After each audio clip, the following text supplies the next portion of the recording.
तृतीय ज्योतिर्लिंग जो है, और शिव महामृत्युंजय दक्षिणाभिमुखी, भारत में केवल शिव जी का दक्षिण दिशा में मुख वाला अगर कोई मंदिर है तो वो सिर्फ और सिर्फ महाकाल का है, अघोर मृत्युंजय देव। इसके बाद में उसका उद्धार करना दूषण दैत्य के बाद में, और पुनः प्रवेश किया आकृतायां च महाभागान् क्रियमाणं मया कृतं ओंकारं बिंदु संयुक्तं नित्यं ध्यायन्ति योगिनः कामदं मोक्षदं चैव ओंकाराय नमो नमः। ओंकारेश्वर भगवान आप लोग कभी पधारे होंगे तो ओंकार भी बढ़िया अच्छे अच्छे पर्वतों के मध्यस्थ में है। सुमेरु पर्वत और विंध्याचल पर्वत। ओंकार जी विंध्याचल पर्वत पर है, ममलेश्वर, वहाँ ओंकारेश्वर में 2 ज्योतिर्लिंग है, ओंकारम ममलेश्वरम, अगर श्लोक याद हो तो। सौराष्ट्रे सोमनाथं च श्रीशैले मल्लिकार्जुनम उज्जैन्यां महाकालम ओंकारम ममलेश्वरम। ओंकारेश्वर और ममलेश्वर दोनों ही पिंड, दोनों ही जला लिंग के बीच में माँ नर्मदा बह करके जा रही है, और माँ नर्मदा समुद्र मंथन में शिवपुत्री कहलाई है कि माँ नर्मदा तू है कलयुग की गंगा, दर्शन से तेरे मन हो जाए चंगा। माँ नर्मदा तू है कलयुग की गंगा, दर्शन से तेरे मन हो जाए चंगा। आज भी माँ नर्मदा का जो नीर है, पानी है, वो नीले कलर का है, जहर कलर का।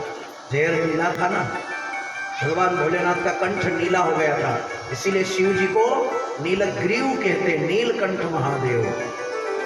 बोलो नीलकंठ महादेव की। ओंकारेश्वर की स्थापना की ना राजा मानधाता के द्वारा ओंकारेश्वर की स्थापना हुई, और हिमा जो पर्वत में विंध्याचल नामक पर्वत है, सतपुड़ा के बीच में होता हुआ निकलने वाला, उसने सुमेरु, आपस में सुमेरु पर्वत की और विंध्याचल पर्वत की लड़ाई छिड़ गई थी बराबरी। तब शिव जी की तपस्या करी और उन्हीं के पर्वत पर, वैदुर्य मणि पर्वत के श्रृंखला में ममलेश्वर भगवान का स्थापन हुआ। बोलो ममलेश्वर भगवान की जय। ओंकारेश्वर में ये 2 ज्योतिर्लिंग। अब एक ज्योतिर्लिंग को शिव ज्योतिर्लिंग कहते, ममलेश्वर को, ओंकारेश्वर ज्योतिर्लिंग को स्वयंभू कहते। यहाँ पर ममलेश्वर ज्योतिर्लिंग में मिट्टी के पार्थेश्वर शिव जी बनाए जाते हैं। कभी आपने शिव पार्थेश्वर पूजा करी हो तो करी थी राम जी? करना चाहिए। आप चाहे तो अमावस्या को 12 के दिन अंगुष्ठ मात्र, ये ज्यादा से ज्यादा इतना बड़ा होना चाहिए ये जगह से शिव जी की, और वो जलाधारी करके दिन में बनाया जाता है। दूध में, गंगा जल में और गौमूत्र में मिट्टी को गलाया जाता है एक दिन पहले। 11 के दिन गलाओ, 12 के दिन में तैयार करो, और द्वादशी की या 12 के दिन गलाओ, और 13 त्रयोदशी तिथि को शिवरात्रि हो, उस दिन पार्थेश्वर की पूजा अर्चना करना चाहिए।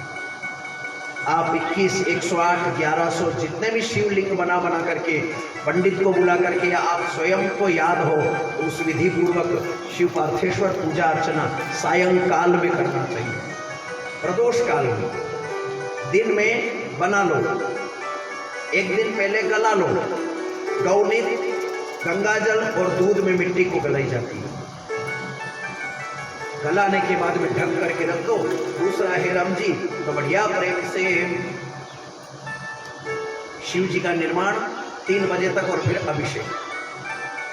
इस प्रकार ओंकारेश्वर ममलेश्वर की स्थापना, केदारेश्वर का 5वें नंबर पर केदारेश्वर ज्योतिर्लिंग की स्थापना, पांडव लोगों का जाना, और पांडव लोगों का जाने के बाद में तो महिष बन करके भगवान भोलेनाथ आए थे। महिष बन करके शिव जी आए थे। पांडव हिमालय गढ़ने के लिए जा रहे थे, वहां देखा तो क्या देखा है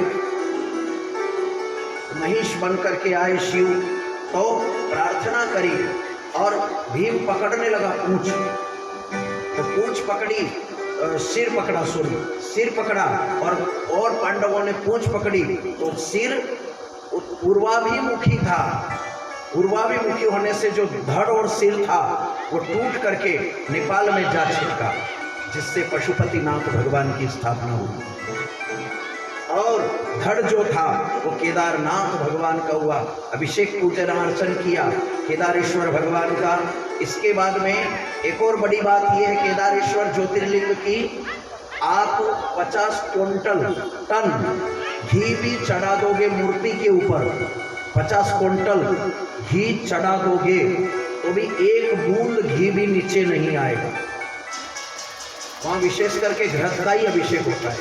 और मूर्ति के अंदर परमात्मा, यहीं जाकर के विज्ञान ने घुटने टेके कि आखिर चक्कर क्या है, यहाँ केदारनाथ घी क्यों पीते हैं।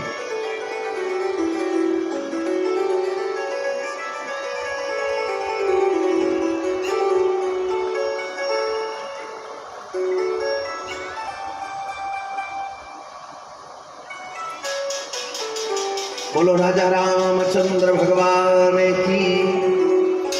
इस प्रकार से केदारनाथ की स्थापना, पूजना अर्चन, और सभी पांडव अपने अपने धाम को गए। आगे भीमा शंकर नामक भीमा नाम का दैत्य था, अत्याचार मचाना चालू कर दिया। ये भीमा जो दैत्य है ये कुंभकर्ण की ही पोता है। कुंभकर्ण, रावण का जो छोटा भाई कुंभकर्ण था ना, उसी का पोता है ये भीमा। और करकटी नाम राक्षसी से कालंजर पर्वत के ऊपर इसका संबंध हो गया था कुंभकर्ण का, जिससे ये भीमा नाम का दैत्य, करकट नामक दैत्य उत्पन्न हुआ। उसका पुत्र हुआ भीमा और उसकी माता हुई पुष्करी, पुष्कशी नाम की माता है। और अत्याचार मचाना चालू कर दिया, और अत्याचार मचा करके बड़े प्रेम से परेशान होने लगे जब, तो भगवान शिव जी प्रकट होना। वैसे तो इसकी कथा का बहुत विस्तार है, भीमा शंकर की कथा बहुत बड़ी है, मगर असुरों को मारना और संतों को सुखी करना और धर्म की स्थापना करना। के यदा यदा हि धर्मस्य ग्लानिर्भवति भारत अप्योत्थानं धर्मस्य तदात्मानं सृजाम्यहम्।